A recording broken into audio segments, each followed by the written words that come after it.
Bonjour les amis, bienvenue dans le monte de Yamu. Yami?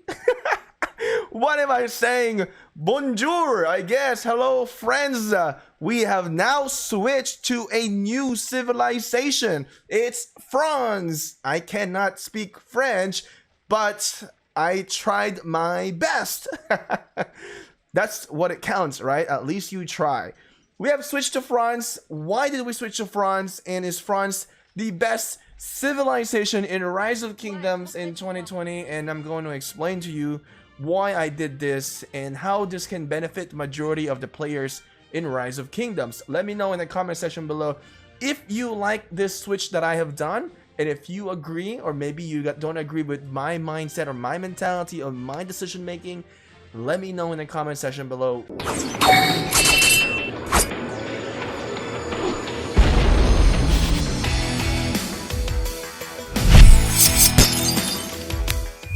So, I am Shinchi42.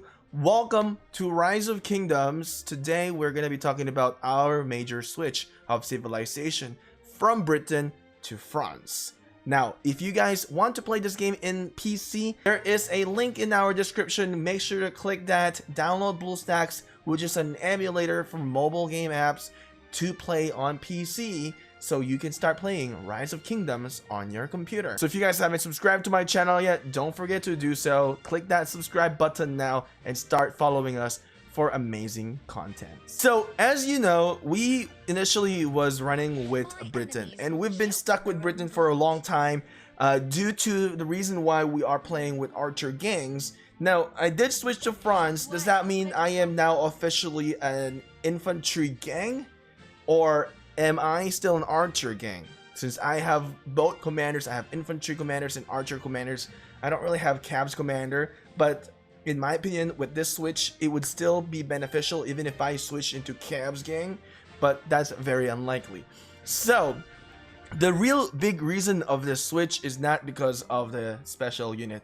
I want to ask you first this question, is that whenever you fight in the battlefield, whenever you are, let's say just open field or rallying, have you guys ever talked about, oh, yeah, I got wrecked because he had like a legionnaire, yeah, he had like the throwing axeman, oh no, he was like using Chukonu, that's how I lost, he was losing Mamluk. Honestly, let me be honest with you, nobody, in my experience, I've never heard of it. Nobody really think about the special units at the end of the day, right? So, does special units really matter? Yes, at a certain level, but in the game, from what I've seen, nobody can really synchronize all special units being on a flag or being on a rally, right? Special unit does help if you are soloing by yourself, open field battle. That's the only way I see the special units are, being used. I think it can be used more efficiently, but I think it's really hard. It's really difficult to do that. So with that being said, there's a lot of civilization in here. So initially, when we look into the review of, best civilization, the things that we look into is that the stats, the, special unit, and the starting commander. Starting commander is useful when you're starting the game. But in the later stage, I think the best way to really approach this is looking into overall and holistically. Right, there's two best civilization that I think that is really nice to go into. It's going to be France, which is #1, and then also China. The reason why for these two is that they will provide you universal troop buff, so increased troop defense, and then this one is increased troop health. Now it really depends. If you are still like not T5 yet, this might be a good one for you because it will give you this benefit of building speed by 5%. Now, the action point recovery as well is great because you can, grind more, especially in KVK. Now, this also is nice, even if you are now T5, though you're not going to benefit on the building speed up, but these two things is still great, these two buffs. Now, if you're trying to get T5 as well, and you're trying to work with your research, Korea is one of the good ones to go through. Now, with that being said, we kind of just summarized a little bit of things in here. You may be wondering or saying that if I'm a rally leader, I'm definitely going for Arabia. Increase my cavalry attack by 5%, and I can, have benefit of, rallying and another 5%. Yes, definitely. Arabia is great for that sequence or great for that strategy or situation. If you're going for Ottoman Empire, right? Health 5% for archers, marching speed, skill damage, insane. You get 2 benefits in here if you are archer. Now, the skill damage by 5% is not gonna work if you're using Richard. Remember that. It's only going to be those commanders that have active skill damage. Now, if you have Guan Yu, even if you're an archer gang, if you invest in a Guan Yu, it's going to benefit you. But let's say you are in Britain or you are in Germany, you get the benefit of, stats for the specific units, and also you get the training speed up as well. But honestly, you get a lot of value on these one. I'm not gonna tell you that these are horrible because I've been with Britain, and Germany is definitely one of the best civilization if you're just mainly looking into the cavalry. And Rome is really good if you're looking for infantry. You get the marching speed as well. But why did I switch into France? And I think this is a big move, and I think it deserves some explanation. Well, I kind of build it up in here and kind of explain to you guys how awesome the other civilizations as well. But what makes this so unique than the other civilization is that we're going to be able to increase the health of every march. Now, let me ask you, how are you playing the game? Do you only play the game by rallying? Or do you actually play the game with open field commanders? You will fight with 5 marches in the open field and battle. Let me ask you that question. Because if you are doing that, would the troop health plus 3% benefit you more than just looking into specific units in here than archer 5%?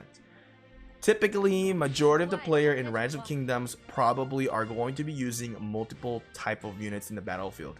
I myself, I cannot fill like a bunch of archer 5 marches, right? Some of my marches are going to be cavs, infantry, and archers. So, to me, what I saw most logically is to invest on France civilization with troop health plus 3% that is going to benefit holistically all of my troops, because I would fight in the open field battle as well.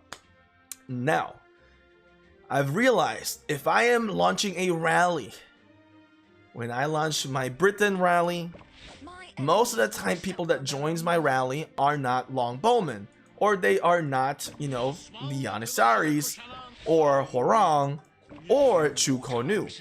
What I have noticed is that people would join my rally with this type of unit. Let me show you real quick. This regular type of unit. So it doesn't really benefit me having my archer civ, right? Or archer civilization. So with that being said, the only thing that I get benefit is the archer attack plus 5%. Yes, it's great. But you know what? If I do my troop health plus 3%, my archer still gets benefit. But now, if I have other marches, right? If I'm defending a structure with infantry gang, then I am benefiting for both marches. Or, if I have multiple marches, they're all benefiting. I think this way is much better. Just thinking about it, I think I want to invest to where like I can benefit the most on my investment onto the civilization change.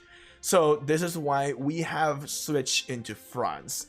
Not just because of the healing speed by 20%. Now this is massive as well. So as I have cut down in cost, I don't really want to spend a lot of healing speed ups, right? So with 20% healing speed is going to allow me to do more of the batch healing, which we have done before, right? So you can do the batch healing with France is going to help you, especially if you got some healing rune, and then the kingdom activates the healing buff as well.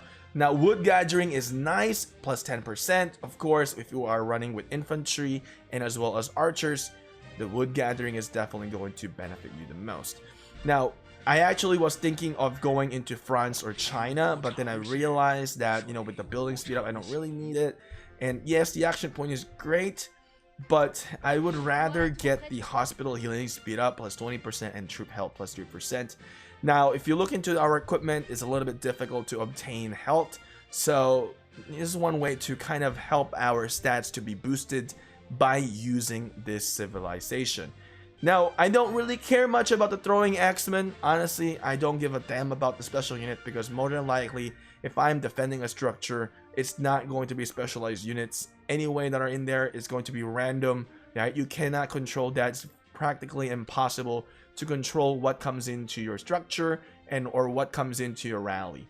So with that being said, I think if you are investing on the civilization, France is definitely a challenger in here to be the best in 2020, especially if you are looking into holistically investing on your account. France will definitely give you an overall benefit and save you a lot of healing speed ups if you are truly a warrior like me. With that being said, I want to say thank you for watching. Hopefully you guys like this video. Hopefully you guys have learned something in here. Let me know what you think and let me know if you are going to be making some switches here in Rise of Kingdoms. Now, a few things that I want to say that I have been working on my infantry gangs as well, but not that I am switching completely from infantry to archers. We're still going to be an archer gang because with our switch of Civ, we still benefit for our archers. The only thing, like I said, we don't benefit is this, special unit, but it doesn't even matter as we go into war. As I launch rallies, multiple, units are gonna be in there, bunch of different types. All right. So, wow, why is my throwing axemen so huge in here? I did not realize that the throwing axemen are such a huge units in the training ground in here. That is insane. I did not realize that. Well, now that we are light blue city in here, it's definitely a nice change and I don't regret it. If you do need to do some civ change, you will have to go to the shop. If you guys don't know where to get them, you can go to others tab, you can get the civ change in here, or you can go to your alliance shop and buy civilization change. It's going to cost you 2 million individual credits. All right, with that being said, thanks for watching. I will see you again next time. Let me know if you do switch and let me know what your current civilization is.